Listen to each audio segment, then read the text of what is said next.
Yoga poses have so many different benefits for our mind and body. But did you know that if you do the same pose, the same way, with the same cues every time you do it, there's going to be a point where the benefits start to fade away. But that's okay, because this video is going to tell you some different ways to keep your yoga poses updated, engaged, and creative so that your brain stays sharp, your nervous system stays supported, your muscles work more effectively, and overall, you're just going to be happier. I'm Bree Johnson of Heart and Bones Yoga, and Heart and Bones Yoga is all about sharing loving, supportive, smart, sustainable approaches to yoga asana and movement. So if you love it, subscribe, like, comment, do all those things. But let's get into this tutorial. We're going to use tree pose as an example of spicing up your yoga poses so that you're not doing it the same way. Because what happens in the brain is that we start to go into automatic mode. We can shut off, right? So how many times, if you've been doing yoga for any length of time, are there certain poses that you're so comfortable in that you don't really pay attention to what you're doing anymore? And this is common. This is what the brain does. It's a way of preserving energy. And what we want is to keep our brains, our minds, our nervous systems kicked on.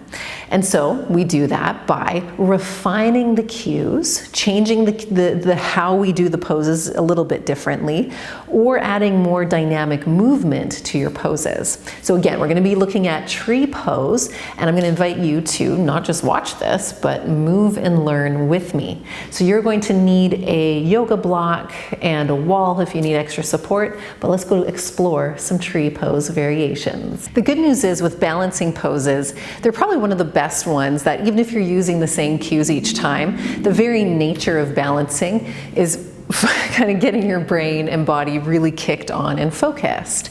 But we can up-level that, of course, by exploring more active movements in our balancing pose. And so active movements means that, and in this case, active movement means that we're going to actually work on what this leg is doing. The leg that normally goes here, or here, or here, wherever it is for each of us. And we usually just keep that foot pressing against the leg and holding, and the arms come up, however we do it.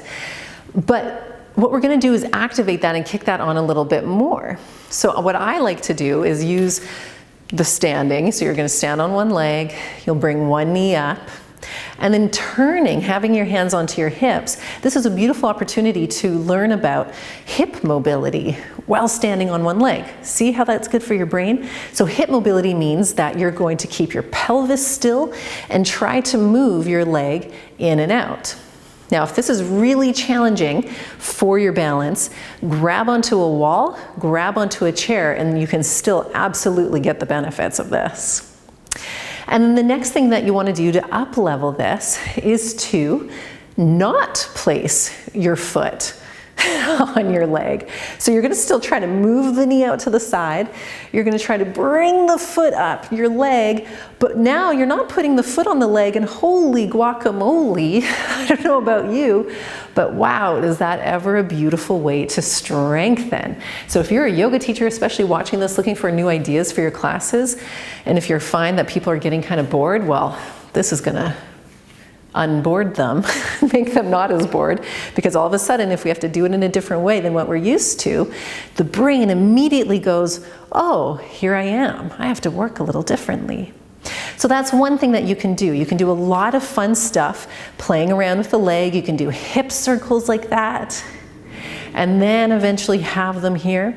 Even another little option too, to pare that back a little bit, is if people always have the same spot that they put the foot on the leg. So a lot of us will grab the ankle, we'll bring the foot as high up the leg as we can go, and then there's that pose. Now, if you've done this pose this way the same time every time you do it, the muscles are used to this position. So there's benefit to having the leg even just slightly lower. So if you're not ready to completely change everything, at least change the angle or position of where your leg normally is. Because guess what? You are not a better yoga person if you can get your leg here. You're not a lesser yoga person if your foot is down here. The end goal is not to have some sort of picture perfect pose at all, my friends.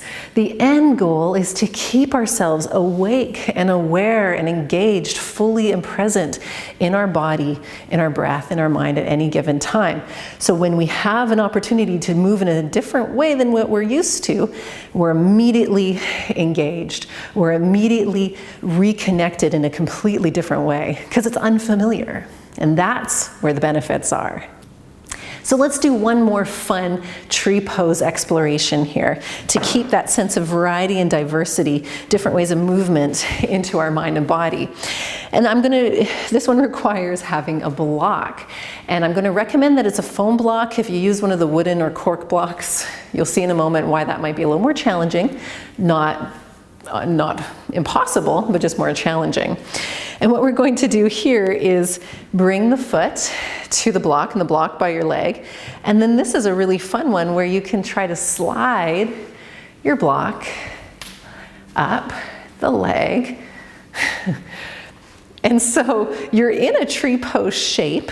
And if it's getting caught up on your clothes like mine is, you can start again.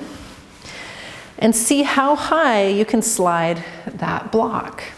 And the act of figuring out, this is problem solving. This is really great. Your brain is problem solving because you're in a tree pose shape, but you have to do something different. And then if you're a yoga teacher, this often makes people laugh and smile and have fun and get out of that sense that a lot of us default into, which is must be doing the most perfect pose and must be perfectly balanced. Should you? I don't think so. I think it's about, again, having fun, doing new and novel things. And then when you do it, you're like, woo, yay. So there we go. The sky's the limit, my friends. I hope that using tree pose as an example of moving in a variety of ways, adding in new and novel ways of being in the pose, so you're not repeating the same movements every single time, you start to see the value and the importance of adding variety and diversity into the way that you do your yoga poses. If you have more yoga poses that you want me to explore and give you more ideas with, leave it in the comments. If you have questions about this, leave it in the comments. I'll see it, and then we'll add in more videos for you. Thanks for being here with me.